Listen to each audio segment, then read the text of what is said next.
Pernah tak rasa pening kepala bila nak pilih minyak enjin untuk motor kesayangan anda? Jangan risau. Hari ini kita akan kupas tuntas cara betul nak pilih minyak enjin langkah demi langkah. Jom!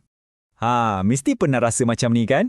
Kita berdiri depan rak kat kedai tu, tengok berderet-deret botol minyak hitam, pening kepala. Semua nampak macam sama je, tapi percayalah, bezanya tu macam langit dengan bumi.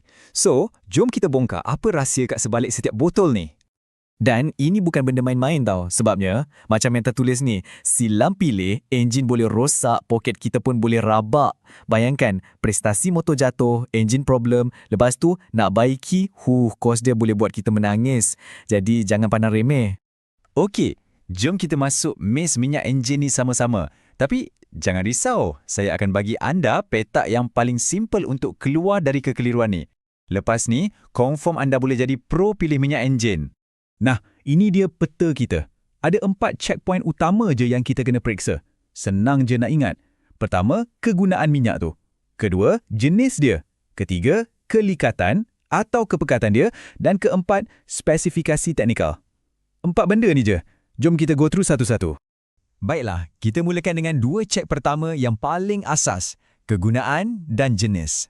Ini kira macam tapisan pertama lah yang paling penting sekali. Okey. Benda pertama sekali, mungkin nampak macam simple, tapi percayalah, ramai gila yang terlepas pandang. Tengok betul-betul label kat botol tu. Pastikan ada tulis atau ada gambar motosikal. Jangan sesekali capai yang untuk kereta. Ingat, minyak enjin motor dengan kereta ni langsung tak sama. So, kenapa tak boleh guna minyak kereta? Senang je jawapannya. Enjin motor ni kerja dia lagi brutal. Bayangkan RPM dia boleh cecah 6,000 hingga 8,000. Enjin kereta? Relax je. Biasanya bawah 4,000 RPM. Sebab enjin motor ni stres lagi tinggi, dia perlukan formula minyak yang betul-betul khas untuk lindungi dia. Okey, seterusnya kita tengok jenis minyak pula. Basically ada 3 pilihan utama. Pertama, mineral, ini yang paling asas. Kedua, semi-sintetik, kira macam kacukkan lah. Dan yang ketiga, sintetik penuh atau fully sintetik, yang ni paling power. Memanglah fully sintetik ni terbaik untuk performance, untuk ketahanan, tapi jujur cakap, kalau anda jenis yang rajin tukar minyak ikut jadual, minyak mineral atau semi-sintetik pun dah lebih dari cukup. Dan yang penting, lebih mesra poket. Alright. 2 tapisan pertama dah settle. Sekarang, kita masuk part yang teknikal sikit. Tapi, sangat penting. Jom kita fahamkan apa maksud kod dan spek yang ada kat botol tu. Anda mesti familiar kan dengan kod macam 10W40 ni. Inilah yang kita panggil kod SAE. Ya, bagi tahu kita pasal kelikatan atau viscosity.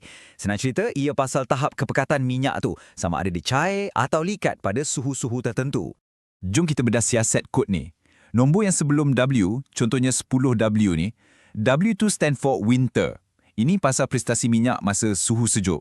Lagi kecil nombor tu, lagi senang minyak tu mengalir masa enjin sejuk. Nombor yang kat belakang pula, yang 40 tu, itu untuk kelikatan masa enjin dah panas. So nak pilih mana satu?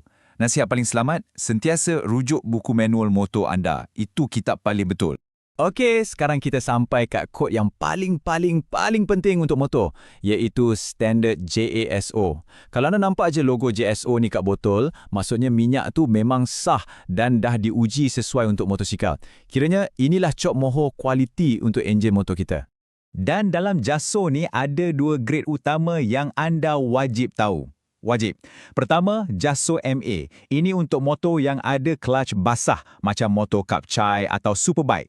Kedua, JASO MB. Yang ni pula khas untuk skuter automatik. Tolong jangan silap pilih antara 2 ni sebab padah dia memang besar.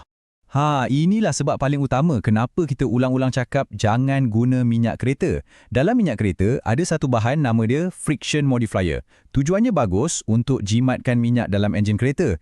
Tapi, kalau kita guna kat motor kita yang ada clutch basah tu, bahan ni akan buat clutch kita jadi licin dan mula slip. Bila dah slip, habislah sistem clutch kita, boleh rosak. Dan tahniah, anda dah berjaya melepasi mes tadi. Sekarang, anda dah ada semua ilmu yang anda perlukan.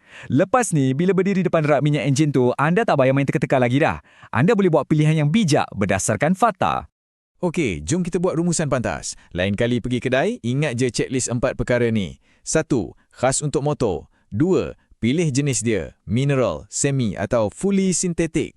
3. Cek kod kelikatan SAE, pastikan sama macam dalam manual. Dan 4. Yang paling kritikal, pastikan spesifikasi jaso betul, sama ada MA atau MB. Simple!